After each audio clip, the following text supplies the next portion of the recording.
I'll never forget the first time I actually saw it with my own eyes. The moment my stomach dropped and the air turned heavy like someone had poured cement in my chest. It wasn't suspicion anymore, it wasn't me overthinking late at night. It was real. My wife, Amanda, the woman I'd sworn my life to, was sitting in a cafe downtown, across from a guy who looked like he'd just stepped out of some frat boy advertisement. His name, I later found out, was Tyler. She wasn't just smiling politely. No. Her laugh, the one she used to save for our private jokes, the one that used to make me feel like the luckiest guy alive, was spilling out across the table like cheap champagne. And then, without hesitation, she leaned forward and touched his hand. That touch. Soft, lingering, intimate. I felt like someone had taken a blade and run it slow across my ribcage. My mind split in two. One half screamed, "It's nothing, maybe she's comforting him," but the other half, the part that still remembered her sudden late-night errands, and that new obsession with her phone, knew exactly what I was looking at. Amanda, my wife, my kid's mother, holding another man's hand like it belonged there. And the worst part? I froze. A guy who'd been trained in special forces, a guy who could snap necks in the desert under enemy fire, just standing on the sidewalk, staring like some pathetic extra in his own life. My fists wanted to break through the glass. My heart wanted to collapse, and my brain was trying to stitch the pieces together. When did she stop being mine? I didn't go in. Not yet. I stayed outside, hidden behind the tinted reflection of the bakery across the street, watching them. And then, the thing that cut deeper than any knife. She tilted her head, gave him that sly smirk she always used before pulling me into bed back when our nights meant something. Tyler leaned in, whispered something, and she laughed again, tilting her hair to the side like she wanted him to own her. That was it. Right there. The moment the truth hit me harder than any battlefield explosion. My wife was cheating on me, and the world I thought I'd built, family, loyalty, marriage, crumbled like cheap plaster. You know what the most twisted part was? I felt ashamed. Not her. Not the guy sneaking around with her. Me. I felt like I was the fool. The guy who thought he had a faithful wife, while she was out giggling like a teenager with some gym rat clown. That night, Amanda came home acting like nothing happened. She kissed me on the cheek, asked about my day, put on that sweet tone like butter wouldn't melt in her mouth. And I played along. I smiled. I answered. I even tucked our kids, Emily and Ryan, into bed like everything was fine. But inside me, a storm was already brewing. I wasn't just a husband anymore. I was a man with a loaded gun of knowledge, and I didn't know yet where to aim it. At her? At him? Or at myself for being blind? All I knew was that something was about to snap. And when it did, no one would walk away the same. The cafe scene had burned itself into my skull. But I wasn't stupid enough to storm in and make a scene. Not yet. If I learned anything in the military, it was patience. You don't strike until you've got the full picture. And I needed proof. Proof that Amanda wasn't just laughing over coffee but betraying everything we'd built. That night, after she drifted off to sleep beside me, smelling faintly of perfume she didn't usually wear, I lay awake, staring at the ceiling fan spinning like a slow blade. My mind replayed every odd moment from the past few months. The extra hours at yoga. The way she started guarding her phone like it contained nuclear codes. The sudden surge of new clothes, tighter jeans, tops cut lower. At first, I chalked it up to her wanting to feel good about herself. But now, knowing what I'd seen, every little change screamed the truth. The next morning, I tested the waters. While she showered, I slipped her phone off the nightstand. Locked, of course. She'd never been the type to keep it locked before. My stomach twisted, but I wasn't about to hack into it. Not yet. I slid it back before she noticed, but the locked screen was already its own kind of confession. Later that day, after work, I decided to drive past the yoga studio.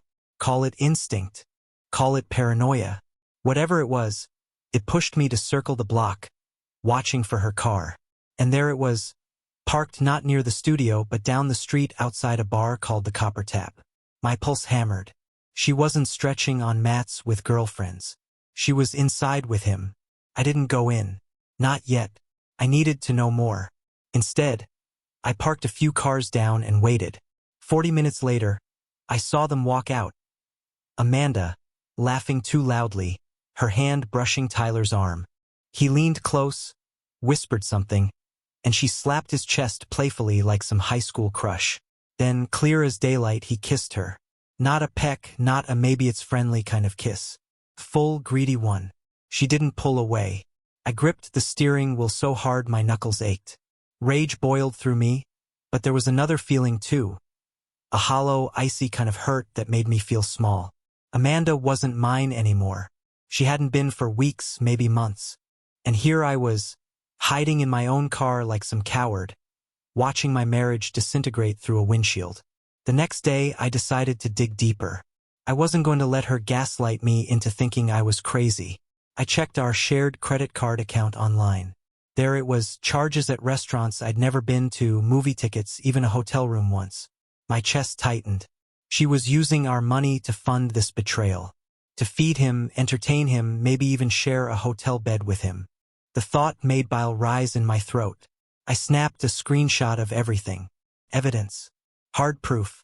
The kind no liar could wriggle out of. When Amanda came home that night, she smelled faintly of alcohol and mint gum. She smiled at me like nothing had changed. "Long class tonight," she said, tossing her gym bag down. I nodded, swallowing the bile that wanted to spit out the truth. "I know where you were.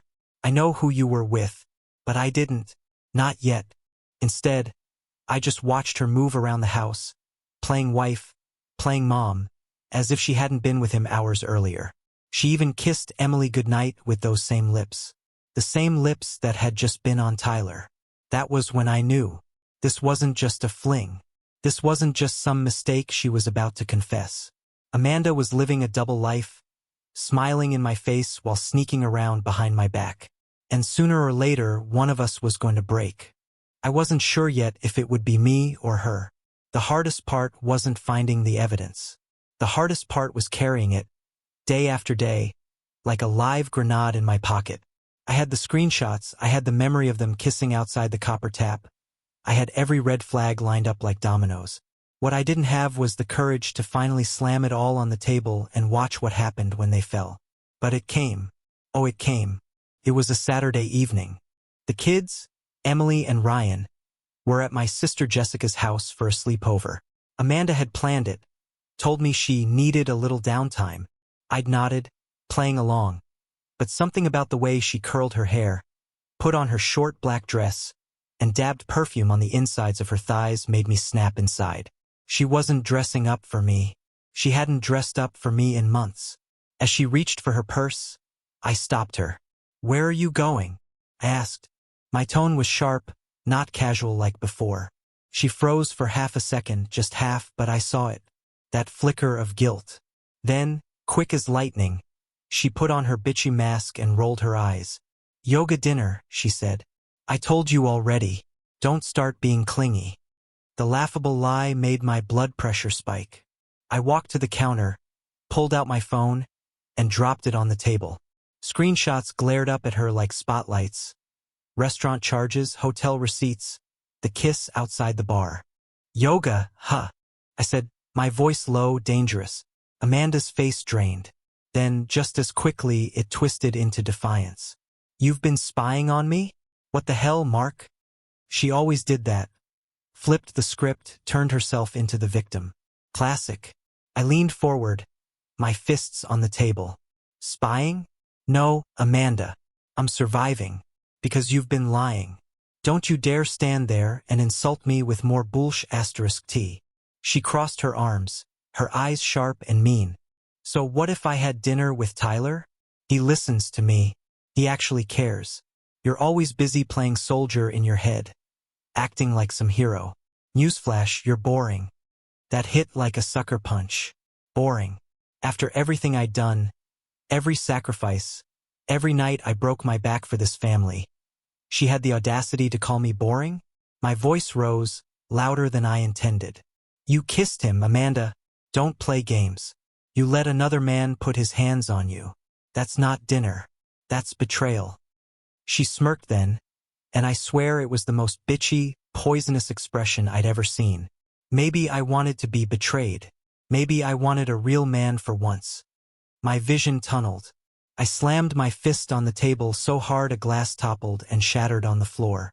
You're standing in front of a man who carried his brothers through war zones, who put his life on the line so you could sit in this house safe, and you want to throw it away for some clown named Tyler? Amanda's lip curled. At least Tyler makes me feel alive. You're just there. A roommate with muscles and rules. It was like being stabbed twice.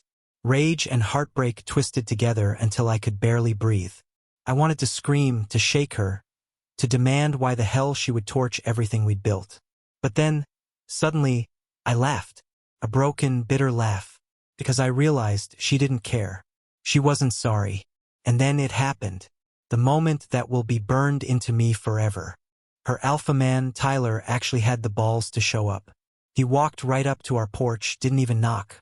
He barged in like he owned the place, chest puffed out, smirk on his face. My blood went cold. "Hey man," he said, looking me dead in the eye. "Bring me coffee or I'll take your wife."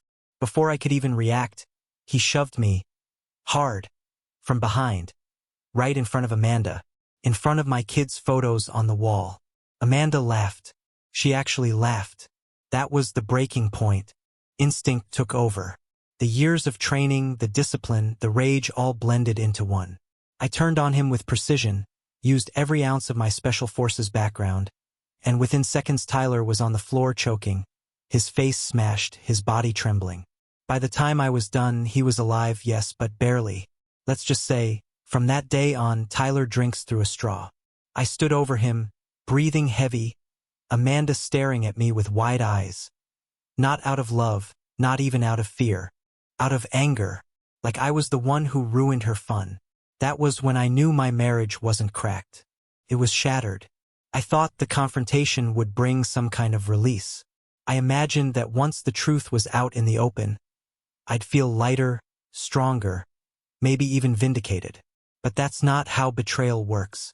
The moment Tyler lay broken on my floor and Amanda stood glaring at me like I was the criminal, the real storm began. It hit me in waves. The first wave was rage, raw, animal, uncontrollable. I remember pacing the living room after Tyler was dragged out by his buddies, who'd shown up too late to save him. My fists were still trembling, blood humming in my veins like I'd swallowed fire. I looked at Amanda, and every part of me wanted to scream. "How dare you? How dare you bring this bastard into our home, into our family, into the life I built with sweat and scars?" But she didn't cower. She didn't cry or apologize. She stood with her arms crossed, lips curled in that bitchy smirk, and said, "You've ruined everything. Ruined everything." The words echoed like bullets ricocheting in my skull. Me? I ruined everything? My chest tightened until I thought my ribs would snap. The woman who'd spat lies into my face for months, who'd shared herself with another man, was now blaming me. That was the second wave, humiliation.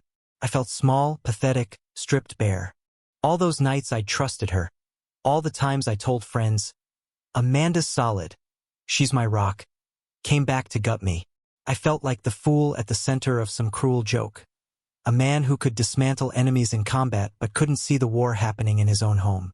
I went upstairs that night and shut the bedroom door. I didn't sleep.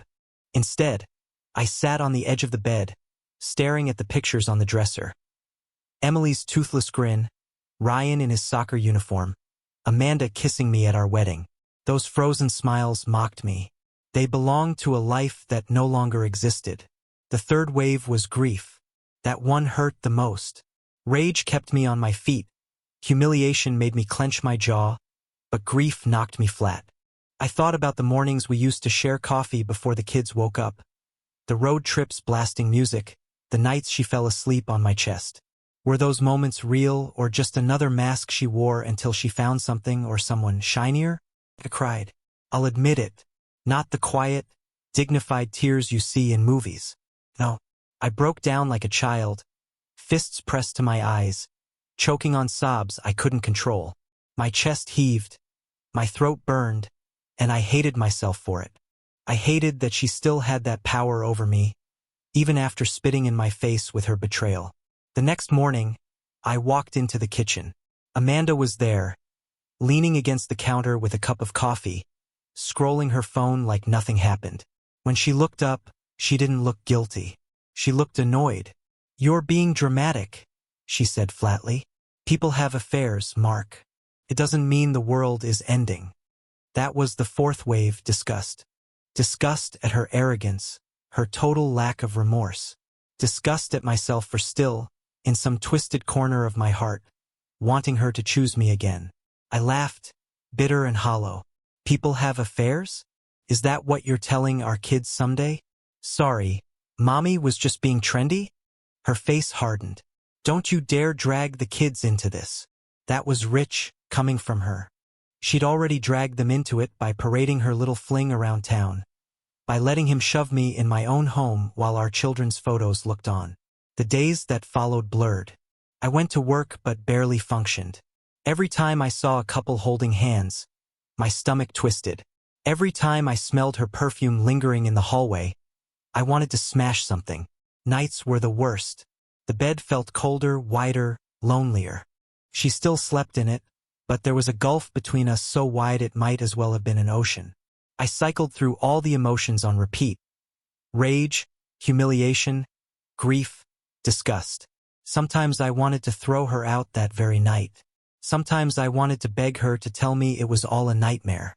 And sometimes, in the darkest hours, I just wanted to disappear, to be free of the weight crushing my chest.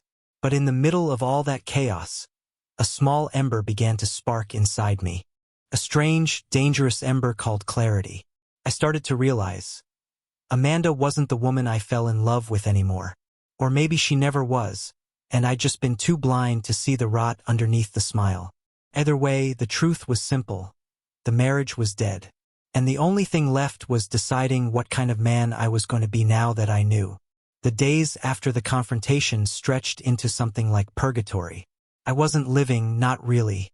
I was existing in a haze, trapped between the life I thought I had and the burning wreckage Amanda had left in its place.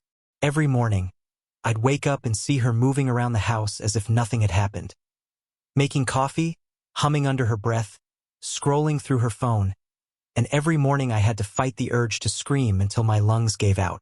The truth was, I was at a crossroads, a brutal one. Divorce or something else. On one hand, divorce seemed inevitable. She didn't love me. She didn't respect me. Hell, she didn't even fear me after watching me dismantle her so-called alpha boy toy in our living room.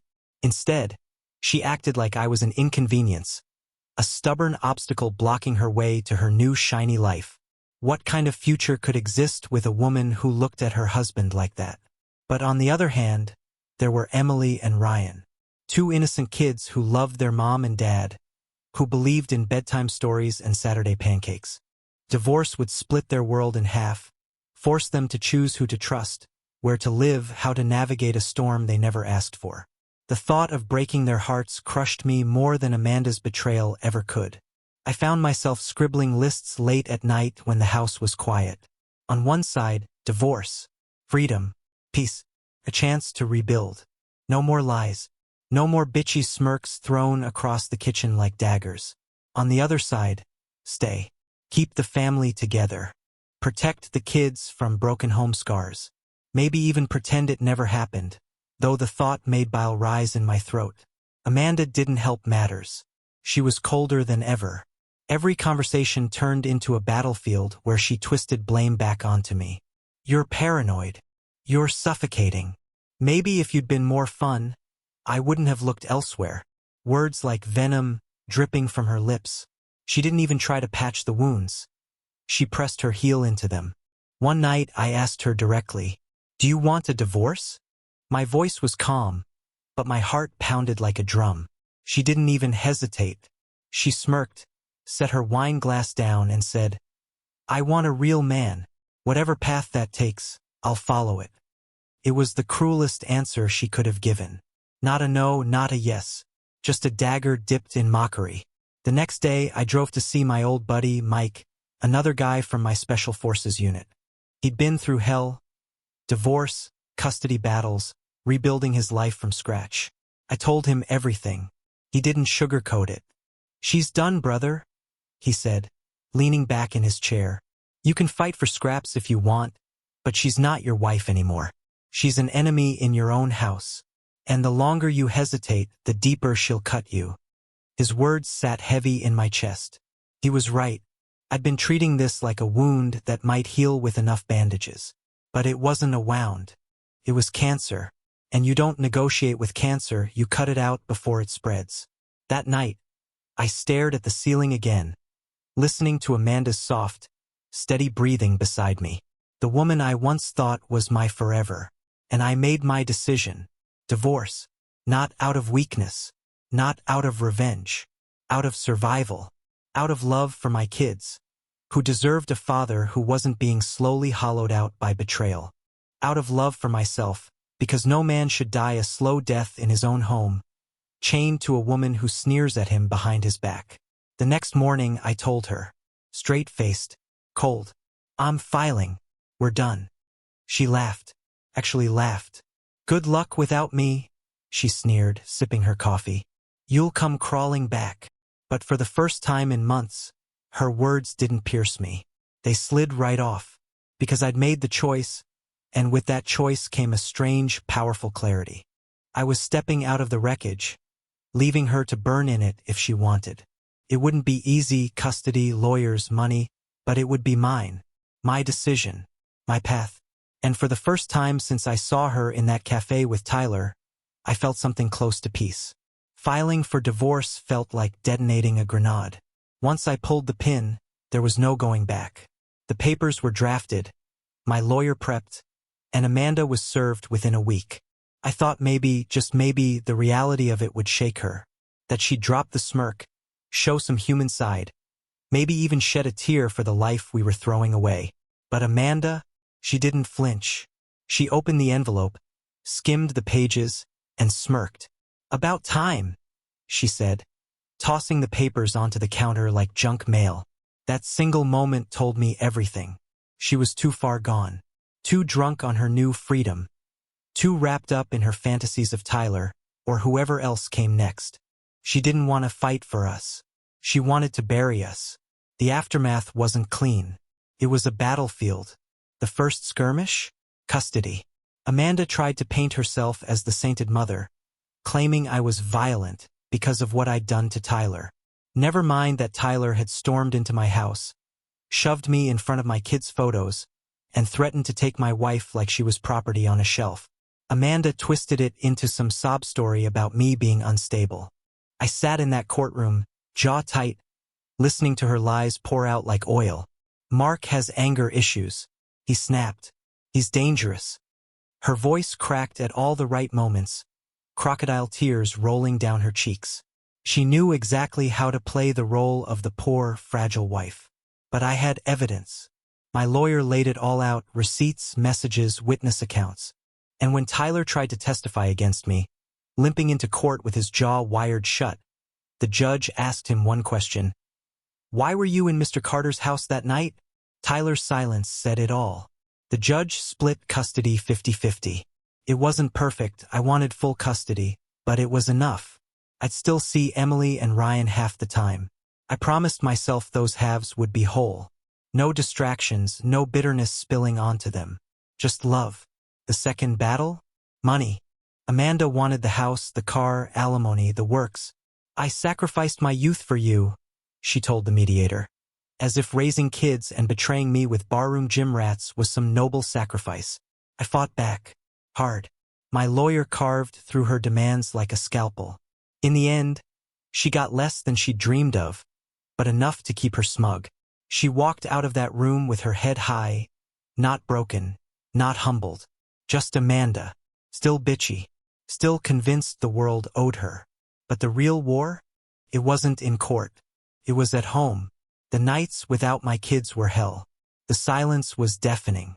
I'd sit in their empty rooms, stare at the toys scattered on the floor, the little drawings pinned to the fridge, and feel the ache of absence. Amanda had them, and I knew, deep down, I knew she wasn't spending those nights reading bedtime stories. She was out chasing her next thrill, dumping them on babysitters while she lived her new life. One night, Emily called me from Amanda's house. Whispered into the phone, "Daddy, Mommy's friend is here again." My stomach turned. My daughter, barely old enough to understand betrayal, was already seeing it firsthand.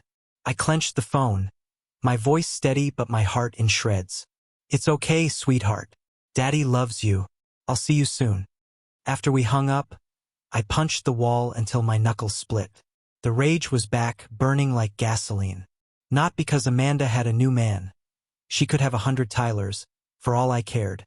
But because she was dragging my kids into her circus, letting them witness her parade of alpha males like it was normal.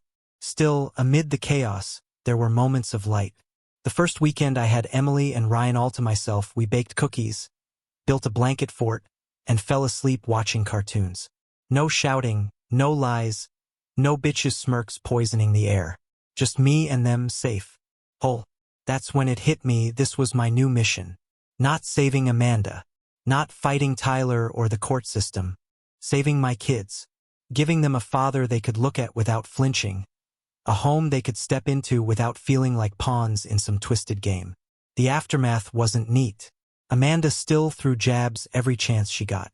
Texts like, "The kids prefer my house," or "You'll never measure up to Tyler," always trying to twist the knife. But her words lost power. Because every time Emily hugged me or Ryan laughed at my dumb jokes, I knew the truth. I was still their father, still their anchor. Amanda could keep her lies, her Tylers, her smug little smirk. I was done bleeding for her. My war wasn't with her anymore. It was for them. And that was a war I intended to win. Acceptance doesn't come like a sunrise. It doesn't light up the sky all at once, painting everything gold. No, it comes in fragments, in slow cracks through the dark. At first, you barely notice them. But over time, they stitch together until suddenly you're standing in daylight again. For me, acceptance began in the smallest moments. The first was when Emily climbed into my lap one evening, tugging my sleeve. "Daddy, you're happy again." I blinked at her, confused, until I realized I was smiling without even trying. We just finished a board game. Ryan was laughing on the couch, and for the first time since the whole nightmare began, I wasn't thinking about Amanda or Tyler or betrayal. I was just there, present. And my daughter saw it before I did. That stuck with me. The second moment came weeks later, when I saw Amanda in the grocery store. She was with another guy. Not Tyler this time, someone new, bigger, flashier.